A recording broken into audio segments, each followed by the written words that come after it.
আসসালামু আলাইকুম। আরও একটি প্রশ্ন সমাধান নিয়ে হাজির হলাম। আজ 18/4/2025 তারিখে অনুষ্ঠিত ধর্ম বিষয়ক মন্ত্রণালয়ের হজ অফিস ঢাকার বার্তাবাহক অথবা অফিস সহায়ক দুইটার প্রশ্ন একই রকম হয়েছে, দেখা গেছে দুই পদেরই পরীক্ষায় আলাদা প্রশ্ন হলেও প্রশ্নটা একই। আচ্ছা, তো শুরু করা যাক। তো প্রথম প্রশ্ন হচ্ছে, একটি বইয়ের মূল্য 24 টাকা। এই মূল্যে বই তৈরির ব্যয় 80%, বাকি মূল্য সরকার ভর্তুকি দেয়। সরকার কত টাকা ভর্তুকি দেয়? আচ্ছা, একটা বইয়ের মূল্য 24 টাকা, কিন্তু এটা প্রকৃত মূল্য না। এটা হচ্ছে কি, বই তৈরি 80%, মানে বইয়ের যে প্রকৃত মূল্য তার 80% টাকা হচ্ছে 24 টাকা, আর বাকি টাকা কি সরকার ভর্তুকি দেয়। মানে কি বইটার মূল্য বেশি কমায় রাখে, কারণ কি বাকি টাকা সরকার দিয়ে দেয়। তো সরকার কত টাকা দেয় সেটা বের করতে বলছে। আচ্ছা, তাহলে ধরি প্রকৃত মূল্য 80 টাকা। প্রকৃত মূল্য কেন? কারণ কি 24 টাকার প্রকৃত মূল্য নয়। আচ্ছা, আর বই তৈরির ব্যয় কত পার্সেন্ট? 80%। তার মানে আসল ব্যয় কত টাকা? 100 টাকা, আর দেখানো হচ্ছে কত টাকা? 80 টাকা। আচ্ছা,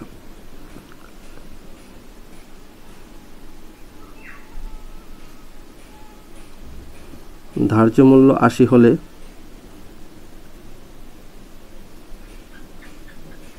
প্রকৃত মূল্য 100 টাকা। ধার্য মূল্য 1 টাকা হলে প্রকৃত মূল্য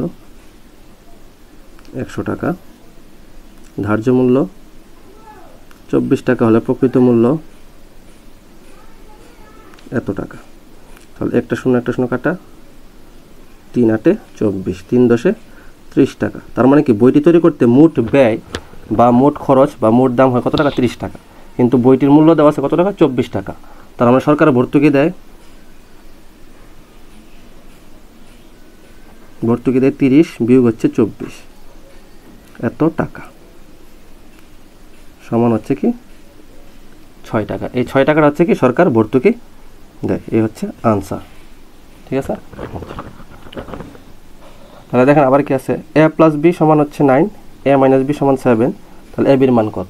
আচ্ছা, তাহলে এ বির সূত্র আছে। এ বির সূত্র হচ্ছে কি a plus B by 2 whole square minus a minus B by 2 তার হোল স্কোয়ার। তাহলে জাস্ট এখন মান বসে দিলে হবে। এটার মান হচ্ছে কত? 9 হোল স্কোয়ার, এটার মান হচ্ছে 7 হোল স্কোয়ার। 9 9 81, 2 দুগুণে 4, 49 4। তাহলে 4 আর 4 লসাগু 4, 81 বিয়োগ 49 কত হয়? 32। তাহলে 4 8 32। তাহলে এবির মান কত? এবির মান হচ্ছে 8। ঠিক আছে, বিক্রয় করে পাইকারি বিক্রেতার 20% এবং খুচরা বিক্রেতার 20% লাভ হয়। যদি পণ্যটির খুচরা বিক্রয় মূল্য 576 টাকা হয়, তবে পাইকারি বিক্রেতার ক্রয় মূল্য কত? আচ্ছা, তাহলে কি দুইবার বিক্রি হয়েছে। একবার পাইকারি বিক্রেতা বিক্রয় করছে 20% লাভে, এবং খুচরা বিক্রেতা আরও 20% লাভে পরে বিক্রি করছে।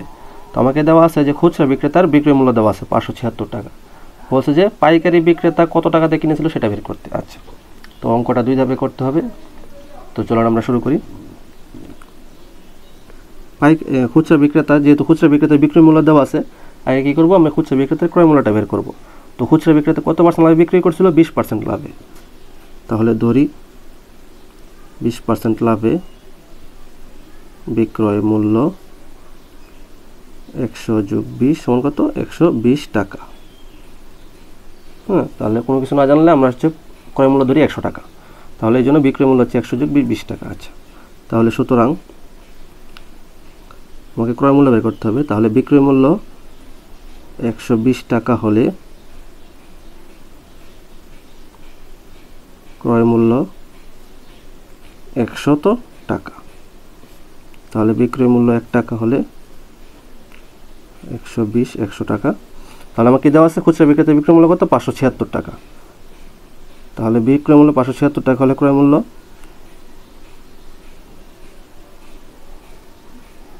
576 টাকা। আচ্ছা, তাহলে 0 0 কাটা, যদি 12 দিয়ে কাটি, 4 12 48, তাকে কত? 96, 8 12 96। তাহলে 48 × 10 কত? 480 টাকা। এটা হচ্ছে কি খুচরা বিক্রেতার ক্রয় মূল্য। এটা ছিল খুচরা বিক্রেতার বিক্রয় মূল্য, এটা হচ্ছে খুচরা বিক্রেতার ক্রয় মূল্য। খুচরা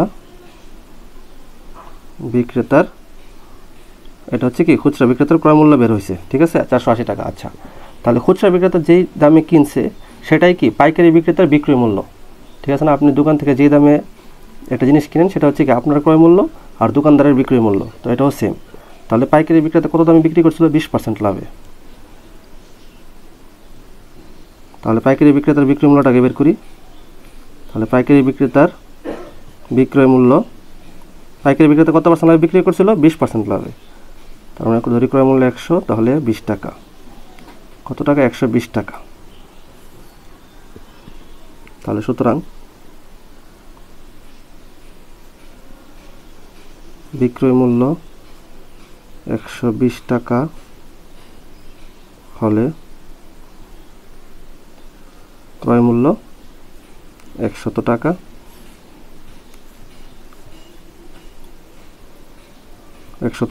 বিক্রয় মূল্য কত? 480 টাকা হলে ক্রয় মূল্য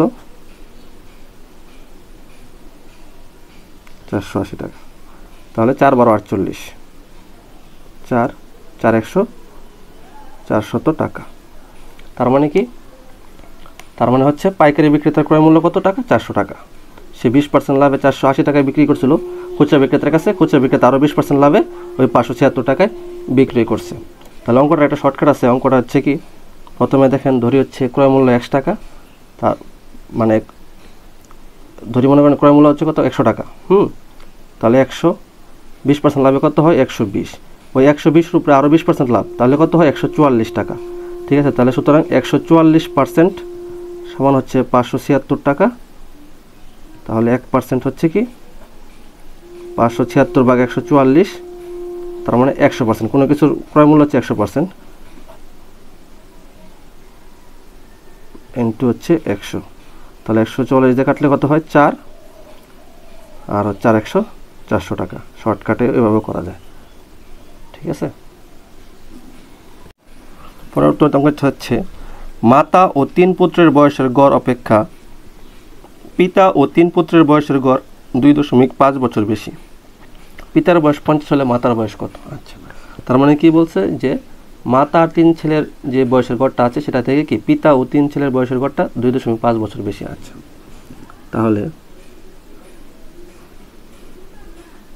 ধরি মাতা ও 3 পুত্রের বয়সের গড় কত বছর? x বছর। তাহলে মাতা ও 3 পুত্রের বয়সের সমষ্টি কত? x ইন্টু কতজন? দেখেন মাতা 1 জন এবং 3 পুত্র, তাহলে কতজন হলো? মোট 4 জন, ঠিক আছে? তাহলে 4 দ্বারা গুণ করে দিব, এত বছর। তার মানে কত? 4x বছর বা 4x বছর, ঠিক আছে? আচ্ছা, তাহলে আবার পিতা ও 3 পুত্রের বয়সের গড় কত হচ্ছে? x প্লাস কি x প্লাস হচ্ছে কি তাদের বয়সের গড়, মানে মাতা ও 3 পুত্রের, কিন্তু পিতা ও 3 পুত্রের বয়সের গড় কি এটার চেয়েও আরও কি 2.5 বছর বেশি। তাহলে যোগ 2.5 এত বছর, ঠিক আছে? দেখেন মাতা ও 3 পুত্রের বয়সের চেয়ে আরও 2.5 বছর বেশি, তাহলে তাদের বয়সের গড় ছিল x আরও যোগ 2.5 বছর, ঠিক আছে? তাহলে পিতা ও 3 পুত্রের বয়সের সমষ্টি x প্লাস 2.5 ইন্টু হচ্ছে 4, তার মানে কি আরও 4 জন, পিতা আর 3 পুত্র 4 জন। তাহলে কত হয়? 4x প্লাস 4 2 8 আর 20 10, এত বছর। 2.5কে 4 দ্বারা গুণ করলে 10 হয়, তাহলে এত বছর। তাহলে মোট বয়সটা পাই গেলাম। তাহলে পিতা ও 3 পুত্রের বয়সের সমষ্টি হচ্ছে 4x প্লাস 10 বছর। মাতা ও 3 পুত্রের বয়সের সমষ্টি হচ্ছে শুধু 4x বছর। তাহলে যদি বিয়োগ দিয়ে দিই, তাহলে বিয়োগ দিয়ে দিলে কি 3 পুত্রের বয়সটা এখান থেকে চলে যাবে, শুধু থাকবে কি পিতার বয়স বিয়োগ হচ্ছে কি মাতার বয়স, সমান সমান কত বছর? 10 বছর। কারণ কি 4x চলে গেছে, 10 বছর তো থাকবে। আর এখানে কি 3 পুত্রের বয়সটা কি চলে গেছে, শুধু পিতার মাতার বয়স থাকবে। তাহলে পিতার বয়স বিয়োগ মাতার বয়স সমান 10 বছর। তাহলে পিতার বয়স যদি 10টা সাইডে নিয়ে আসি, বিয়োগ 10 সমান হচ্ছে কি মাতার বয়স। মাতার বয়স যেহেতু বের করব, কিন্তু মাতার বয়সটা আমি মাইনাস রাখলাম না, এই জন্য ওই সাইডে নিলাম, প্লাসে থাকলো। আর 10 বছর সাইডে আসলে মাইনাস হয়ে গেল। তাহলে পিতার বয়স দেওয়া আছে কত বছর, 50 বছর। তাহলে 50 বিয়োগ 10 সমান হচ্ছে কি মাতার বয়স, সমান হচ্ছে কত, 50 থেকে 10 গেলে 40, ইকুয়াল টু হচ্ছে কি মাতার বয়স। এটাই হচ্ছে কি মাতার বয়স। মাতার বয়স কত, 40 বের হলো। ঠিক আছে, তো দেখা হবে পরবর্তী কোনো সমাধানে। এই পর্যন্ত ভালো থাকবেন, ধন্যবাদ।